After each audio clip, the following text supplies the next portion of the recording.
जिनके कयास काफी दिनों पहले से लगाए जा रहे थे कि बीजेपी में वो शामिल होंगे। हाँ, अमित शाह मौका दिया था और अब सुरेश शेख जी, खुशी तो काफी हो रही होगी आपको इन तस्वीरों को देखते हुए। काफी दिनों से कयास लगाए जा रहे थे जिस प्रकार से, और कहीं ना कहीं बीजेपी की तरफ से भी ये कहा जा रहा था कि पार्टी में जो आना चाहता है वो आ सकता है, लेकिन आज इन तस्वीरों ने साफ कर दिया है और शुवेंदु अधिकारी आखिरकार बीजेपी में शामिल हो रहे हैं। किस तरीके से मना रहे हैं सर इस खुशी को?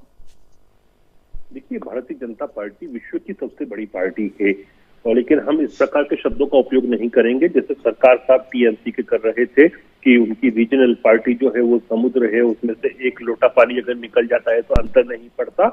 भारतीय जनता पार्टी विश्व की सबसे बड़े और पॉलिटिकल ऑर्गेनाइजेशन होने के उपरांत भी ऐसे शब्दों का उपयोग नहीं करेगी। तो जो भी भाई आज ज्वाइन कर रहे हैं, हम दोनों बाहें खोलकर उनका स्वागत करते हैं और भारतीय जनता पार्टी के साथ उनके अच्छे भविष्य की, अच्छे बंगाल की और देश की उन्नति की कामना करते हैं। क्या ये माना जाए कि कहीं ना कहीं शुवेंदु अधिकारी के आने से अब बीजेपी का जो ये सपना था ममता दीदी के गढ़ को ढहाने का, अब ये कहीं ना कहीं नजदीक आता हुआ दिख रहा है, अब ये पूरा हो जाएगा?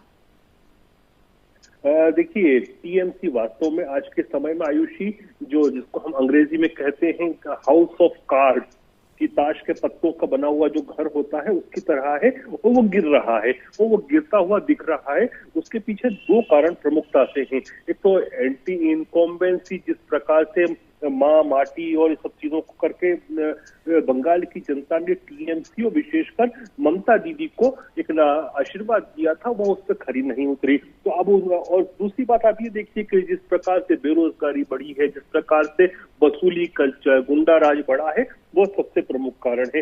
दूसरा कारण खुद ममता बनर्जी है। आपकी बताइए, और मैं चाहूंगा कि सरकार साहब से पूछो भी सही कि आप ये जाकर देखिए कि जो प्रशांत किशोर की कंपनी है आईपैक की क्या पोजीशन है।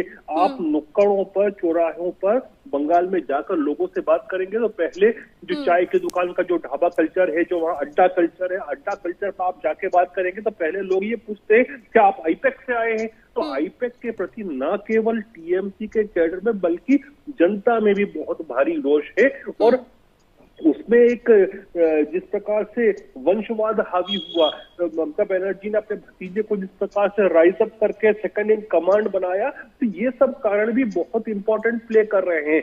जहां तक भारतीय जनता पार्टी का प्रश्न है, हम तो मैडम 6-7 साल से कंटिन्यू सतत प्रयास कर रहे हैं। पिछले विधानसभा में भी पूरी एडी चोटी का जोर लगाया था, और हम हर चुनाव को बहुत अच्छी तरह से लड़ते हैं, जीतने के लिए लड़ते हैं। और लेकिन आशीर्वाद दीदी को मिला, उसके उपरांत भी हम लगातार काम करते रहे, जनसंपर्क करते रहे, जनता के मुद्दे उठाते रहे, हर आंदोलन में हम आगे थे। तो इन सब चीजों का जब आप कर्मठ होते हैं, आप काम करते हैं, तो उसका आपको नतीजा मिलता है। वह नतीजा plus anti incumbency plus IUPAC plus वंशवाद, ये सब मिलकर निश्चित करता है कि ममता दीदी के विदाई का समय आ गया है।